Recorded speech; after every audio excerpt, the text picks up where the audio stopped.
السلام عليكم يا جماعة، وحشتوني جدا والله حبايبي. انتوا عارفين انا بتكلم في اي حاجة يعني يا جماعة بتفيدنا، حتى والله لو في المعاشرة الزوجية حاجة تفيد هتكلم لو لقيتها مفيدة للناس. في حاجة بقى كانت تايهة عننا في هي احنا عارفينها، بس معلش اخوك بقى هيذكرك. انا مش رجل دين يا جماعة ولا دارس في الازهر، بس لما بلاقي حاجه بتوجع قلبي بخاف على الناس لا يحصل معاهم مشكله، وبتوجع قلبي عليهم. وانا برضو الكلام ليا اللي انا هقوله لكم دلوقتي. لم يترك نبينا محمد صلى الله عليه وسلم شيئا ينفع امته الا ودلهم عليه، ولم يترك شيء شرا الا وحذر منه. وفي حديث جامع لاسباب هلاك الامم وزوالها يحذر النبي صلى الله عليه وسلم، بيقول سيدنا النبي بيقول في هلاك الامم. والله هتلاقوا كل ده بيحصل معانا دلوقتي يا غراشي. في 5 خصال سيدنا النبي قال عليهم. فعن عبد الله بن عمر رضي الله عنهما قال: اقبل علينا رسول الله صلى الله عليه وسلم فقال: يا معشر المهاجرين، 5 اذا ابتليتم بهن واعوذ بالله ان تدركهن، لم تظهر الفاحشة في قوم لوط حتى يعلنوا بها إلا فشى فيهم الطاعون والأوجاع التي لم تكن في أسلافهم الذين مضوا، ولم ينقصوا المكيال والميزان. خدوا بالكم يعني الشذوذ والعياذ بالله. ولم ينقصوا المكيال والميزان، الناس اللي بتدي ميزان فاشل وبتبيع بضاعة بايظة والحاجات دي وفاكهة ومش عارف ايه، إلا أخذوا بالسنين.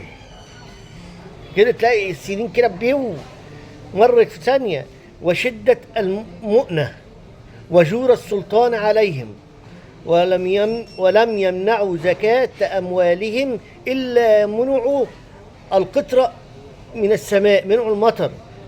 ولولا البهائم لم يمطروا، ولم ينقضوا عهد الله وعهد رسوله ولم ينقضوا عهد الله وعهد رسوله إلا سلط الله عليهم عدوا من غيرهم فأخذوا بعض ما في أيديهم.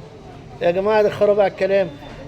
وما لم تحكم أئمتهم بكتاب الله وتخيروا مما أنزل الله إلا جعل الله بأسهم بينهم. تمام يا جماعة. الحديث ده العظيم الجامع يتضمن أوصافا 5 خصال.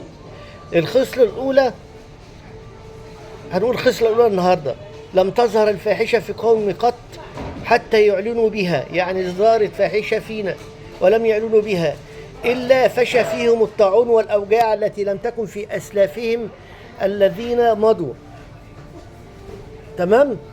ده حذرنا بيه. دي الخصلة الأولى صلى الله عليه وسلم من خطر ارتكاب الفاحشة وإظهارها والتمادي فيها، لأن ذلك ينتج عنها انتشار الطاعون والأمراض الفتاكة التي لا يسبق ظهورها. ودي بقى يعني خد عندك بقى كورونا لسه ما خلصتش، وحاجات مش عارف القرود ومش عارف ايه والايدز طبعا، والحاجات اللي بتيجي من الشذوذ والكلام ده يا جماعه. طبعا بتظهر امراض غير طبيعيه، طبعا انتشرت دلوقتي وعلني، واللي في اوروبا ما بيسقفش بياخد على قفاه، واللعيبه بتنزل ارض الملعب لابسه علم الشذوذ والحاجات ديت اللي هو رجل ورجل وامراه وكده. وشفت عمرو وقف قطر ازاي لعيبه المانيا الله لا يسامحهم او يسامحهم، احنا مسلمين ربنا يسامح الجميع، لما حطوا ايديهم على بقهم في اول ماتش وربنا كسفهم وطلعوا من الدور الاول عشان قطر رفضت تبقى متحضره، رفضت تبقى فيها شواذ. لا اله الا الله. دي بكره بقى هنقول الثانيه والثالثه والرابعه والخامسه عشان نخلصكم يا جماعه. اهتموا يا جماعه، شوفوا حواليكم ايه اللي حصل وايه البلاوي اللي حصلت والزفت والقطران اللي حصل فينا، والناس جعانه والناس مش لاقيه والمطر قل ويغربي. مع السلامه.